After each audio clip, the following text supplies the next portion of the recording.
December 1900, on a tiny cluster of islands off the coast of Scotland, 3 men vanished. Their dinner table was still set for a meal. The lamps were still burning, but the keepers of the Flannan Isles Lighthouse, Thomas Marshall, James Ducat, and Donald MacArthur, were gone. This is one of the most haunting maritime mysteries in history, a real event that has puzzled investigators for more than a century. Tonight we'll retrace their final days, explore the strange clues they left behind, and uncover the chilling theories about what really happened on that lonely rock in the sea. The Flannan Isles lie about 20 miles west of the Isle of Lewis, in Scotland's Outer Hebrides. They're small, barren, and battered by some of the fiercest weather in the North Atlantic. In 1899, a new lighthouse was completed on Eilean Moor, the largest of the isles, to protect passing ships from the treacherous rocks below. 3 men manned it at a time, working in shifts of several weeks before returning home to the mainland.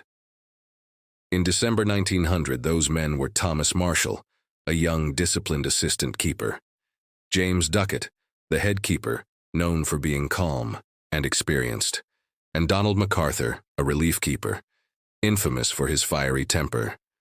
They were a team tasked with keeping the light, a lonely but vital job in a very unforgiving place. The men had been due for relief just before Christmas, but terrible weather delayed the supply ship, the Hesperus, for several days. When the ship finally arrived on December 26th, Captain Harvey and his men immediately sensed something was wrong. The lighthouse was silent. No one came out to greet them.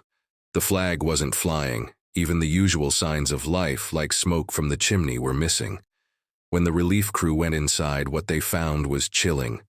The clock had stopped. The beds were neatly made. The dinner table was set for a meal that had never been eaten. One chair lay overturned, as if someone had risen in a great hurry. 2 sets of oilskins, the heavy coats keepers wore in storms, were missing from their hooks. But the 3rd coat was still hanging by the door. It was as if 2 men had gone outside into the storm, and a 3rd had rushed out after them, unprotected. Then came the most haunting clue of all: the lighthouse logbook.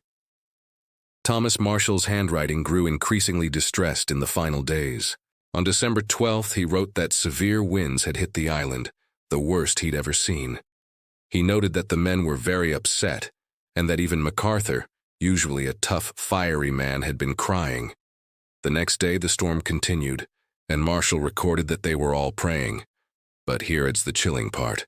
No storms were reported anywhere near the island at that time.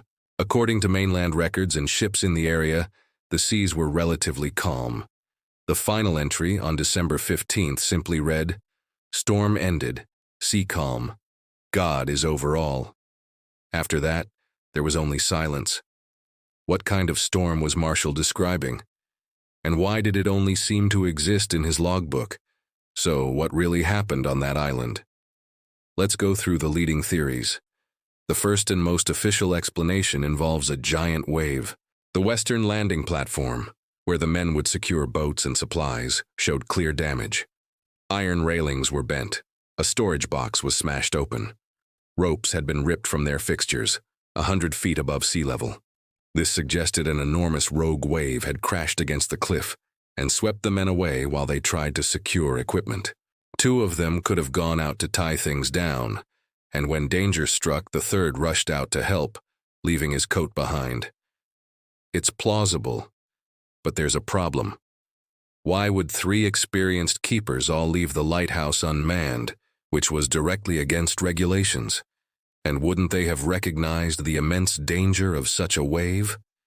Then there's a darker possibility, that something happened between the men themselves. MacArthur, the relief keeper, was known for his short temper. Some believe an argument broke out, perhaps over a duty, or maybe the intense isolation finally drove them mad. In a fit of rage, one man might have attacked the others and thrown them into the sea.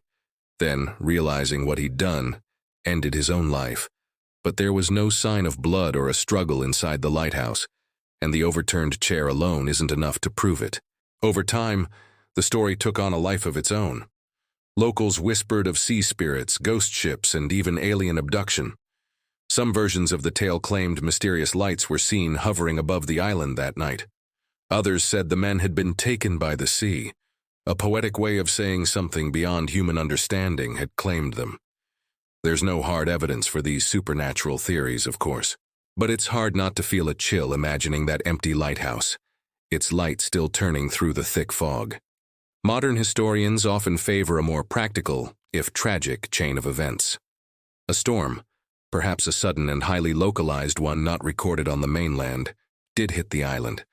The men, concerned about potential damage to the landing gear, broke safety rules and went out together. One slipped or was hit by an unexpected wave.